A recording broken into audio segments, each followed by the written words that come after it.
Bonjour à tous, on est ici même à Bassin-Labou, on est cet après-midi ou cette fin de soirée avec Jean-Michel Sautron investi comme candidat au municipal 2026 pour la commune de Saint-André. Bonjour monsieur Jean-Michel Sautron, hein, c'est ça hein? Oui, c'est bien ça, Jean-Claude. C'est ça. Hein. Alors, Jean-Michel Sautron, Rassemblement National. Oui, moi je suis encarté au Rassemblement National parce que je porte les valeurs du parti. Moi je trouve qu'au jour d'aujourd'hui, c'est un parti, un mouvement politique qui apporte des réponses précises aux problématiques de la société. Et puis ce qu'on connaît, nous, ici, en l'occurrence, sur Saint-André, c'est l'insécurité. Et un parti politique dans l'autre, de tout ce qu'on a connu comme gouvernement, aucun n'a pu résoudre ce problème d'insécurité. Moi, je pense que le RN a cette solution qu'aujourd'hui la population attend. Bien sûr, dans tous les candidats de Saint-André, vous êtes quand même à deux si on considère que Laurent Virapoulet est aussi RN. Mais on a l'impression qu'il est un peu RN, mais un petit peu déséquilibré. Des fois, il est RN, des fois, il n'est pas. Ou bien, sinon, c'est pour avoir toutes les personnes qui sont de la communauté mahoraise et qui font forcément... RN et qui s'est décidé d'être RN parce que nous on a fait tous les candidats du RN ici, je ne l'ai pas vu hein. Enfin, on le verra la semaine prochaine, en fin de semaine on le verra oui. Mais Saint-André c'est quand même une ville assez dynamique quand même parce que c'est quand même une grande ville hein. Comparé dans l'Est par exemple, c'est une des plus grandes villes de l'Est avec à peu près la plus grande. Un petit peu moins de 60 000 habitants, 58 000 exactement, un des budgets quand même plus important, 105 millions d'euros de budget. Hein, la seule commune de l'Est qui dépasse les 100 millions d'euros de budget communal, c'est Saint-André. Hein, mais quand même avec plus de 1467 personnes qui travaillent dans cette commune. Il y a beaucoup d'effectifs d'employés communaux. C'est aussi une particularité les employés communaux. Hein, parce que sur les 1467 employés communaux qu'il y a... 2,5% de la population travaille à la mairie. Voilà. Hein. Quand même. Et là-dedans, vous avez à peu près 300 à 400 qui sont des fonctionnaires. Et le reste, ce sont ce qu'on appelle des contractuels. Et ce sont des gens qui se sont investis pendant plus de 20 ans, 30 ans au niveau de la collectivité, mais avec un écart de rémunération avec les fonctionnaires. Donc c'est une particularité qu'on retrouve dans pas mal de communes. Et c'est ce qui, des fois, déstabilise un petit peu le fonctionnement des communes. Parce que la mairie de Saint-André, ils sont à peu près à 70-72% de frais de fonctionnement. Hein? C'est lourd. C'est lourd. 1400, 1500 employés, ça pèse lourd dans le budget de fonctionnement. Et pourtant, on a l'impression que Saint-André est en chantier. Moi, j'habite à Saint-André, j'habite au centre-ville, j'ai tout le temps des problèmes d'embouteillage parce qu'il y a des travaux. Saint-André est en chantier parce que Saint-André, moi je vais te dire quelque chose, Jean-Claude. Il y a quelque chose que j'aime bien dans la mairie de Saint-André, c'est qu'on a des employés qui sont très compétents, des techniciens qui sont très compétents, des chefs de projet qui sont très compétents. Parce qu'à chaque fois, il y a eu un appel à projet de l'État, que ce soit l'ANRU 1, l'ANRU 2 ou l'opération Cœur de Ville, les équipes, les administratifs de Saint-André qui sont, à mon sens, et je le dis, qui sont des experts, on a toujours été retenus dans ces projets de l'État, c'est-à-dire l'ANRU 1, l'ANRU 2. Aujourd'hui, c'est l'ANRU 2. L'ANRU 1 a permis de construire la Cressonnière. Bon nombre ont connu la Cressonnière avec des petits cases, mais aujourd'hui, la Cressonnière est devenue une ville dans la ville. Et l'opération ANRU 2, auquel les techniciens porteurs de projet de la mairie de Saint-André ont répondu et ont fait en sorte que Saint-André soit retenu. On bénéficie maintenant de ces budgets de l'ANRU 2 et on est en train, le maire actuel, puisque ça a été fait à l'époque... Tu es un peu proche du maire actuel? Le maire actuel, non. Moi, j'ai été élu de 2014 à 2020 avec Jean-Paul Virapoulet. C'est celui qui m'a mis le pied à l'étrier. J'ai appris à faire de la politique avec lui. Je suis très reconnaissant du personnage, de l'homme. Parce que, bien que j'ai fait de la politique depuis 1995, il m'a toujours suivi, il m'a toujours fait confiance. Et il m'a appelé en 2008, lorsqu'il avait malheureusement perdu les élections, mais il avait appelé pour l'accompagner. Mais de ses enfants? De ces deux, Jean-Marie et Laurent, qui sont actuellement candidats aussi à Saint-André. Dans la politique que je vais mener, je parle de rupture. De rupture, c'est-à-dire, je ne veux plus faire de la politique comme cela se faisait auparavant. Il faut changer. J'invite les gens d'ailleurs à regarder mon programme. Dans mon programme, la présentation qui sera faite de mon programme, les gens comprendront que je vais faire une politique de rupture, parce que le peuple ne fait plus confiance aux politiques. Je vais sur le terrain, beaucoup de monde me dit « Ah, toutes les pareilles. » Vous autres, il vient voir, il fait des promesses. Je pars en politique sans dette. Ça, je le dis à tout le monde, sans dette.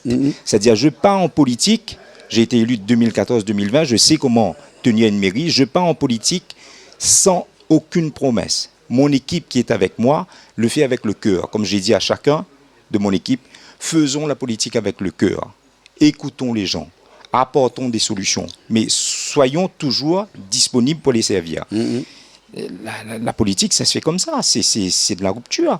Aujourd'hui, pourquoi les gens ne font plus confiance le maire? Parce que quand le maire est élu, ben, il enferme entre quatre murs, il appelle son directeur de cabinet, il appelle quelques personnes en qui il fait confiance, et puis il fait la politique en ces quatre murs. On veut dire que Joël Bédier, aujourd'hui, est un maire absent de la commune de Saint-André. Ben c'est un maire absent, et c'est pas moi qui le dis, c'est les gens.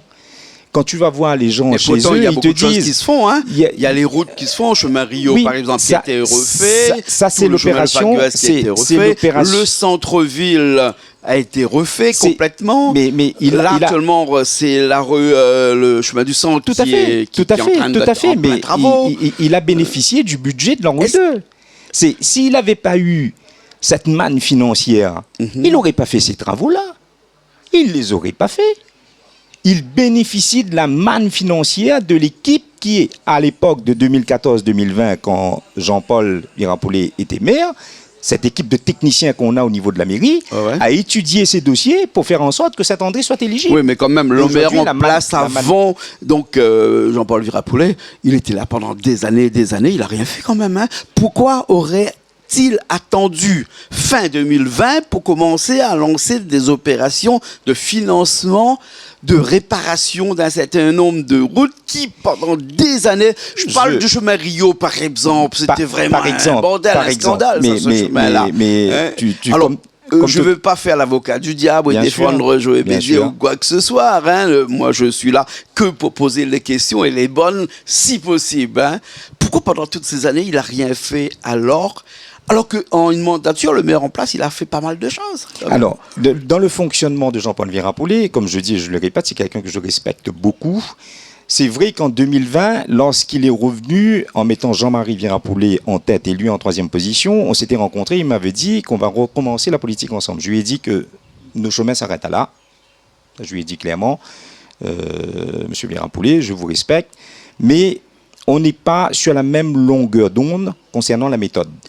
La méthode que Jean-Paul Virapollet employait auparavant et qui lui a permis de rester ces 30, 35, 40 ans au pouvoir était une méthode qui était propre à lui dans la façon de faire de la politique. C'est quelque chose qu'il a utilisé dans le temps et qu'aujourd'hui, moi je pense qu'aujourd'hui, voire même en 2008, la population l'a dit, allez, arrête. Cette méthode ne marche plus. Ben d'ailleurs, il a été rappelé en 2014. En 2020. En 2014, il a été rappelé.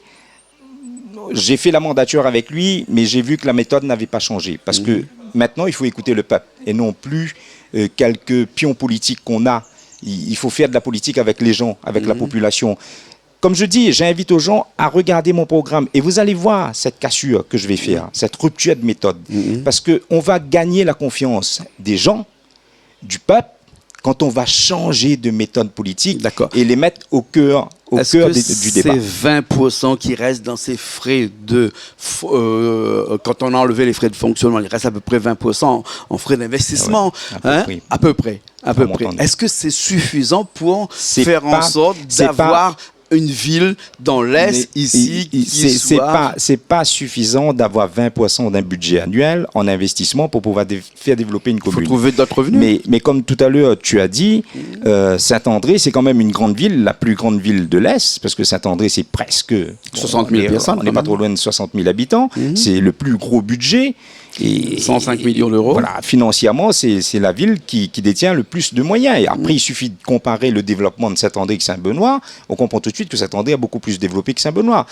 Pour revenir un petit peu à ce que tu disais, si Saint-André aujourd'hui a dépassé Saint-Benoît clairement et honnêtement, c'est que quelque part, pendant ces périodes-là de M. Virapoulet. On a eu l'Anguyen, comme je disais tout à l'heure, il y avait l'Anguyen. L'Anguyen a permis de développer quand même la Cressonnière. La Cressonnière, c'était un quartier qui était plus ou moins abandonné de Saint-André. C'était un quartier rural. Aujourd'hui, c'est un quartier qui est bien développé avec des terrains sportifs, un gymnase. Il y a aussi une salle des fêtes et puis des logements décents. C'est des compétences de la mairie. Hein. Voilà, donc, une mairie, il faut qu'il y ait un gymnase, il faut qu'il y ait un terrain de football, il faut qu'il y ait des écoles, il faut qu'il développe aussi. C'est le propre d'une commune. Ça s'est construit parce que, à cette époque, cette équipe d'experts qu'on a au niveau de la mairie de Saint-André, Dieu merci qu'on les a pu faire obtenir à la mairie l'Anguyen. Et l'Anguyen, c'est une manne financière de plusieurs millions, comme l'Angu 2, qui permet justement de financer, d'apporter des moyens financiers sur des projets. Bien sûr, bien sûr. Après dans le fonctionnement, il y a beaucoup de choses qui dépendent aussi des comités de communes. Hein. Aujourd'hui, on a l'impression que la communauté de communes, donc on ne va pas le citer, mais enfin on peut le citer, la CIRES, hein, est dirigée plutôt par des personnes qui sont dans l'extrême Est que Saint-André, quand même. Je vais te dire un truc. Depuis que la communauté des communes de l'Est, la CIRES en l'occurrence, existe, c'est la première fois que Saint-André perd sa présidence avec Joël Bédier. Quand on mène une politique et quand on perd un combat, on doit. Mais c'est quand même une présidence tournante normalement. Ça devrait être une présidence tournante. Ça devrait être. Ça a été fait. Là où je ne comprends pas, le positionnement de Joël Bédier, ce que je ne comprends pas, il y avait un accord qui avait été fait entre eux, c'est-à-dire entre M. Célie et M. Bédier concernant la présidence. Cet accord n'a pas été respecté et tenu par M. Célie. La posture qu'aurait dû avoir un maire, parce que la CIRES a quand même une certaine autorité de gestion. Par exemple, la gestion de l'eau. Au jour d'aujourd'hui, il y a des travaux qui sont faits dans le cadre de l'Angu 2. Je prends par exemple l'avenue Île-de-France, où il aurait dû, le maire actuel, ça c'est un, je dirais entre guillemets, un reproche que je lui fais, s'entendre avec la CIRES, mettre de côté les petits cafouillage que Nana ont élu, mais défend les intérêts de Saint-André. La commune de Saint-André paye toujours la CIRES. Hein, contribue au fonctionnement de la CIRES. Mais le problème, c'est que la posture d'un maire, c'est de servir son peuple. C'est ça la posture d'un maire. J'aurais été à la place de M. Bédier. Je ne m'entends pas avec M. Célie. Enfin, il y a une confrontation au niveau de la présidence. On met ça sur le plateau télé pendant une semaine et puis on arrête. On passe à la gestion. Je défends mon peuple. Je ramène les fonds de la CIRES vers la ville. Est gérée par Saint-Benoît actuellement, donc Saint-André en pâtit de ça. Bien sûr, parce qu'il défend exactement pareil peut-être comme Monsieur Jean-Marie Virapoulet et département. Il n'y a aucune aide du département qui arrive à Saint-André aussi, peut-être, non? Quand je parle de rupture de méthode, c'est aussi ce genre de rupture. Donc Saint-André, ce genre de rupture, c'est-à-dire d'un côté la CIRES, de l'autre côté le département. Voilà, mais ce qu'il faut, c'est quand on est un élu, ce qu'il faut, c'est servir le peuple. J'aurais été à la place, bon, on parle de M. Bédier, toi tu parles de Jean-Marie Virapoulet, moi je vais parler de M. Bédier parce que c'est le maire qui est en place. Ce petit cafouillage qu'il a eu avec M. Célie, il aurait dû le régler et l'effacer, du moins, une semaine après. Revenir à la table des négociations, rediscuter avec Célie pour préparer les projets de Saint-André. Parce que je vais te dire quelque chose. Et Célie est bornée aussi quand même, un petit peu quand même. Hein. Mais il faut savoir... Mais on va pas faire le débat, là on a 15 minutes, on va faire le débat de la CIRES avec Quand on est élu, il faut savoir défendre ses projets. Il faut s'accrocher. Là par exemple, il a fait l'avenue Île-de-France, mais il aurait dû négocier avec la CIRES la rénovation du réseau de distribution. L'avenue Île-de-France est fait. Moi je vais dire, je suis élu. Les gens me font confiance. Les projets qui sont mis en place, je ne vais pas les casser parce que c'est de l'argent investi, ce sont des études et c'est des projets qui sont lancés. Mais il aurait dû faire le nécessaire pour faire aménager le réseau de distribution d'eau, éviter que dans 3 ans, 4 ans, 5 ans, on est obligé de recouper les routes d'une avenue comme ça, qui sera belle, certes, mais recouper, refaire des travaux, et ça va coûter des millions encore. Non, mais ça a été fait, ça a été fait. J'habite à côté, je vois les réseaux qui sont mis en place actuellement à l'intérieur, donc le réseau, il va le faire. Et puis après, même si la CIRES est le responsable de l'eau et de tous les réseaux sur Saint-André, il y a un gros problème aussi de Saint-André qui est un problème de l'eau. Hein. Comment ça, une commune de l'Est n'a pas d'eau? C'est l'une des communes les plus arrosées. Est-ce que le maire est responsable de l'eau dans sa ville? Le maire porte quand même une responsabilité. L'eau, c'est de la compétence de la CIRES. Ça, c'est la loi NOTRe. Alors, donc, c'est le problème de M. Célie et pas le problème de M. Bédier. Alors, le problème de l'eau à Saint-André. Là, je ne suis pas d'accord avec toi parce que c'est une compétence de la CIRES. Mais comme je le dis et je le répète, le maire doit défendre l'intérêt de sa ville. C'est-à-dire, même si c'est une compétence de la CIRES, un maire de Saint-André, comme le maire actuel, ou celui qui sera demain, il sera peut-être président, mais en tout état de cause, vice-président. Il faut se mettre autour de la table et discuter dans l'intérêt de sa population. C'est comme ça que ça fonctionne. Il nous reste 2 minutes. On va parler un petit peu de la population de Saint-André, qui est une population qui est quand même diverse et variée. On a un petit peu de toutes les générations, parce qu'on a des personnes qui sont un petit peu jeunes, mais la population de Saint-André commence à vieillir un petit peu aussi. Hein. Il faut prévoir des infrastructures aussi pour ça. On a beaucoup de gens qui arrivent aussi. Et puis, on a aussi ce point noir. On ne va pas appeler ça une verrue ou quoi que ce soit, c'est Faya quand même. Hein. Faya, c'est quand même un point noir sur Saint-André. Il y a un moyen de faire en sorte que Faya devienne une zone où toute la population de Saint-André puisse venir. Aujourd'hui, on a l'impression que c'est un ghetto. Hein. Moi, j'ai des maisons à côté. Hein, et je ne peux plus vendre mes maisons, moi. Hein, de toute façon, la Faya. Ça donne cette impression-là. Non, mais personne n'achète quand même. Voilà. Personne n'achète mes maisons-là. C'est d'évaluer. Les biens immobiliers, les biens fonciers qu'on a, c'est d'évaluer parce que c'est une zone qui entre un peu dans une zone de non-droit. Même la police, maintenant, n'y vient plus. Parce qu'ils se font caillasser. Mais moi, ce que je propose dans mon programme... La sécurité des biens et des personnes, c'est une compétence communale. Hein. C'est une compétence communale, mais aussi de l'État. L'État a sa responsabilité dans la sécurité.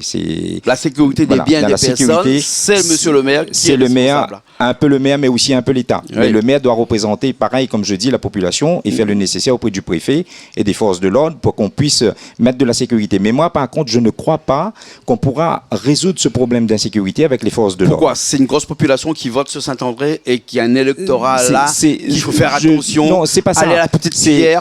Doucement. Mais non, c'est pas ça. C'est que. Mais qui a ramené cette population-là? On va dire, c'est des personnes qui viennent de Mayotte et qui ont fait carrément leur village là, à Faya. Mais ça s'explique pas. C'était pas dans du temps de M. Virapolé, ça s'explique par la loi Dallot.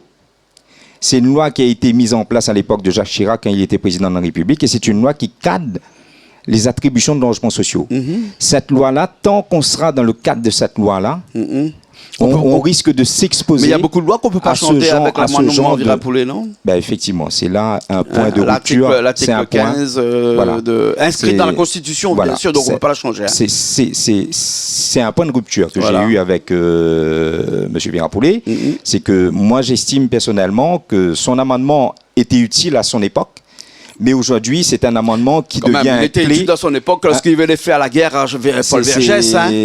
Pour dire à Paul Vergès, attends, à l'autonomie, on n'en veut pas. Donc pour ça, on va voter un amendement. À cette époque, cet amendement avait peut-être sa pertinence par rapport à l'enjeu statutaire. Mais voilà. Aujourd'hui, si le vent souffle à 250 km à La Réunion, mais aujourd'hui, on doit adapter notre loi. s'adapter à la loi française. Alors que les Antilles, ils ne sont pas comme nous. Ils ne sont pas comme nous. Et les Antilles, pour autant, ils ne sont pas mis en difficulté. Alors, est-ce qu'on va dire merci à M. Virapolé? Je ne sais pas. Je lui dirais merci pour un certain nombre de choses, oui, mais après, c'est vrai que y a eu une rupture. On pourrait discuter, on a dépassé notre temps. Oui, une minute pour vraiment dire aux Saint-Andréens pourquoi il faudrait voter Jean-Michel Sautron ce 15 mars 2026. Ce que je dirais à la population, c'est que je ne viens pas dans ce combat politique avec des dettes envers des gens. Je viens avec mon cœur. Cette politique que je propose, c'est une politique de rupture avec les anciennes méthodes qu'employaient les élus de Saint-André, passant de Virapolé à Bédier, Fouilletot, peu importe. Mais tous ceux qui ont utilisé les anciennes méthodes ont déçu la population. Moi, je viens avec une nouvelle méthode. Je vous invite à regarder chacun de mon programme, chaque élément de mon programme, et vous allez voir qu'on va fonctionner autrement. on va fonctionner avec vous. D'accord. Merci beaucoup, Jean-Michel Merci à toi Sautron, de nous recevoir. candidat aux élections municipales de mars 2026 pour la commune de Saint-André. Merci. Merci beaucoup. Merci.